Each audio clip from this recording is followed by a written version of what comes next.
उद्धव ठाकरे यांच्या स्वागताचे बॅनर फाडलेत. मलकापूर रोडवरील घटना.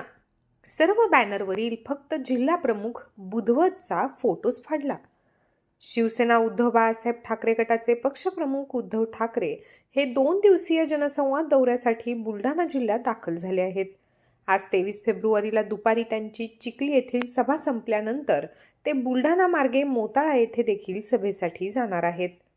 उद्धव ठाकरे हे बुलढाणा शहरातून मोताळाकडे जात असल्याने जिल्हा प्रमुख जालिंदर बुधवत यांच्यासह शिवसेनेच्या पदाधिकाऱ्यांनी बुलढाणा शहरातील मलकापूर रोडवर त्यांच्या स्वागतासाठी बॅनर्स लावलेले आहेत. मात्र सदर स्वागताचे लागलेले बॅनर अज्ञात व्यक्तीने फाडल्याची बाब आज दुपारी उघडकीस आली आहे.